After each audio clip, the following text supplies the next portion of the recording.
అందరికీ నమస్కారం. ప్రతి వారం మరి ప్రేక్షకుల కోసం, తెలంగాణ ప్రజల కోసం నేను ఒక కొత్త కార్యక్రమం అయితే మొదలు పెడుతున్నాను. ప్రతి వారం ఏదైనా ఒక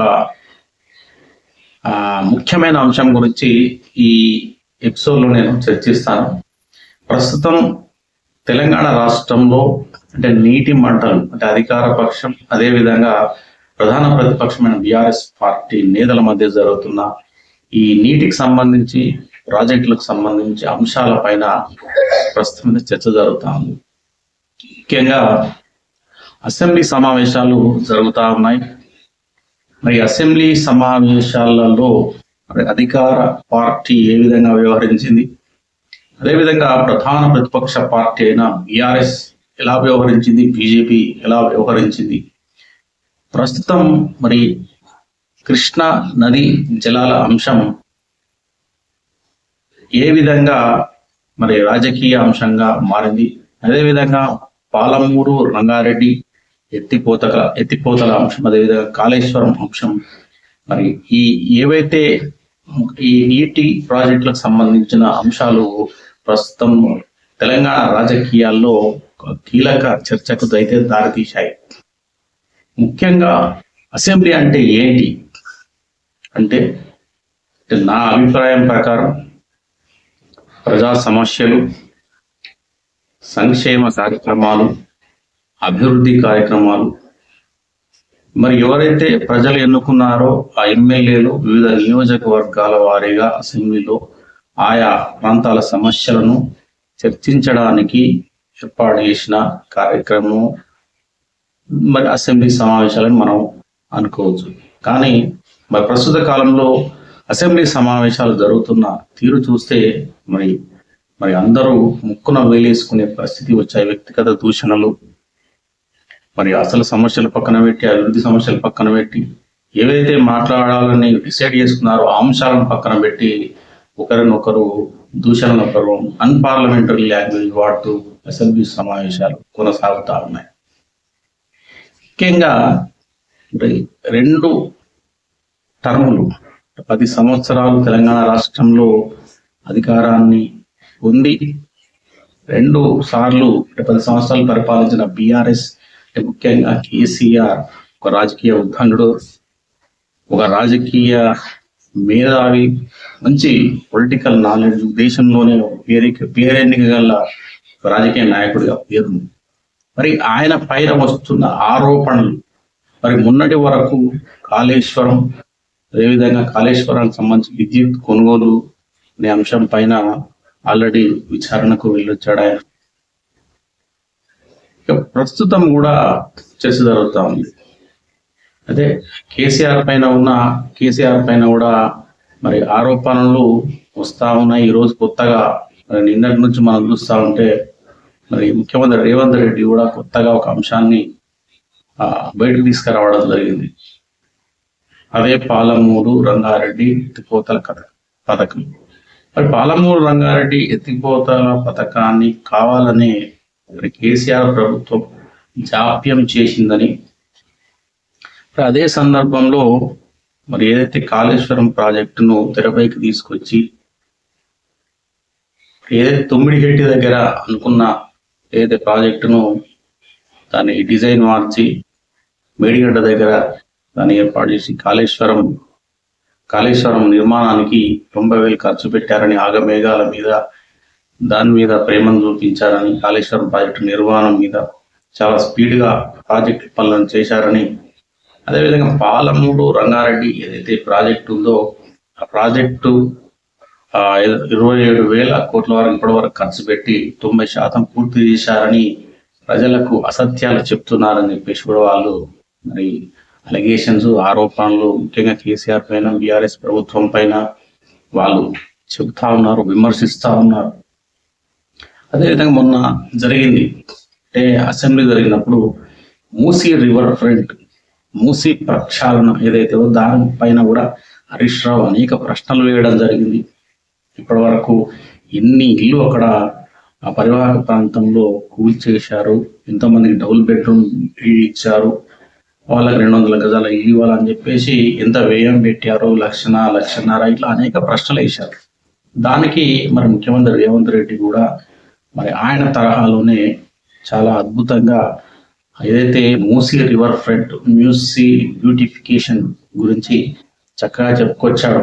అది ఎన్ని కిలోమీటర్ల వరకు ప్రవహిస్తుంది, మరి వీళ్ళు ఏదైతే ఫస్ట్ ఫేజ్ ఎన్ని కిలోమీటర్ల వరకు చేయాలనుకుంటున్నారు, గ్లోబల్ టెండర్లు ఎలా పిలిచారు, ఇట్లా నా మూసీ పరివాహక ప్రాంతంలో ఉండే నిర్వాసితులకు కూడా ఎలాంటి సౌకర్యాలు కల్పిస్తాం, వాళ్ళకి ఏ విధంగా న్యాయం చేస్తాము, అదేవిధంగా మూసీ పరివాహక ప్రాంతంలో మరి ఎలాంటి మత సామరస్యం లేకుండా మరి ఆలయాలు కూడా నిర్మిస్తామని చెప్పేసి కూడా రేవంత్ రెడ్డి ఇందులో చెప్పుకొచ్చాడు. మసీదు, శివాలయము, గురుద్వారు, చర్చి, ఇట్లా అదేవిధంగా అంటే ప్రపంచంతో పోటీ పడే విధంగా ఒక మంచి వ్యాపార నగరం, వ్యాపార అదేవిధంగా సముదాయాలను మంచి దానిలో అక్కడ పరివాహక ప్రాంతంలో అభివృద్ధిని కూడా చేస్తామని చెప్పేసి కూడా చెప్పాడు.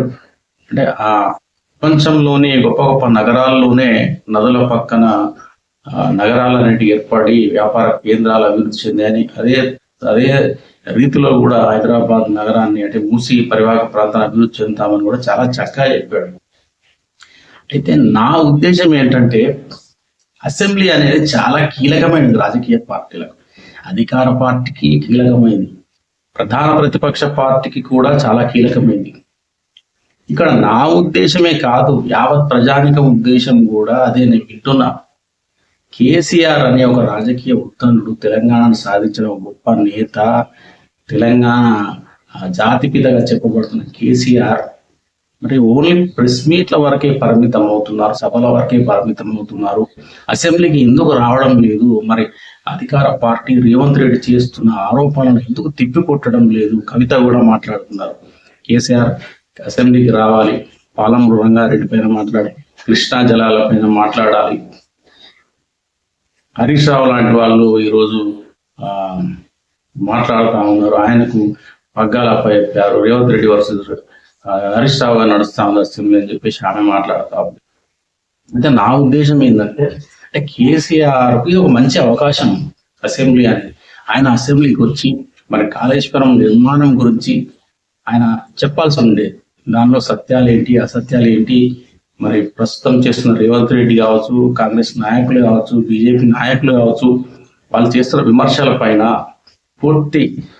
పూర్తిగా ఆయన వివరణ ఇచ్చి ఉంటే ప్రజలు కూడా చూసేవాళ్ళు, టీవీలకు అతుక్కుపోయి బీఆర్ఎస్ పార్టీ పైన, కేసీఆర్ పైన ఒక నమ్మకము, ఒక విశ్వాసము, వాళ్ళకేమైనా ప్రమాణాలు ఉంటే కూడా తొలగిపోయేవి. ఒక మంచి అవకాశాన్ని కేసీఆర్ ఈ రోజు కోల్పోయారు. ఇది ఒక చారిత్రక తప్పిదంగా నేను భావిస్తా ఉన్నా. అదేవిధంగా మరి కాంగ్రెస్ నాయకులు కూడా మరి ఈ మూసి ప్రక్షాళన గురించి వాళ్ళు వివరించారే తప్ప మరి ప్రతిపక్ష పార్టీకి ఆ అంశం పైన మాట్లాడే అవకాశం మాత్రం ఇవ్వలేదు. హరీష్ రావు మాట్లాడుతుంటే మైక్ కట్ చేశారు, సబితా ఇంద్రారెడ్డి మాట్లాడుతుంటే మైక్ కట్ చేశారు, అదేవిధంగా తలసాని శ్రీనివాస్ యాదవ్ మాట్లాడిన మైక్ కట్ చేశారు. అంటే ప్రతిపక్ష పార్టీ నేతలకు అంశం మీద మాట్లాడేటప్పుడు వాళ్ళని మాట్లాడితే వాళ్ళు ఏం మాట్లాడతారు, అది కాంగ్రెస్ నాయకులకు కూడా అర్థమైపోతుంది, వాళ్ళు ఏం మాట్లాడుతున్న విషయం ఉందా లేదా ప్రజలకు కూడా అర్థమైపోతుంది. అనవసరంగా కాంగ్రెస్ పార్టీ కూడా ఇది ఒక తప్పిదం చేసింది. వాళ్ళకి అవకాశం ఇచ్చి ఉంటే వాళ్ళు ఏం మాట్లాడతారు, ఇలాంటి అంశాలు ఎవరైస్తారు, అసలు మాట్లాడతారా లేదా అనే అంశాలు కూడా వాళ్ళకు తెలిసేది, ప్రజలకు కూడా పూర్తిగా అర్థమయ్యేది.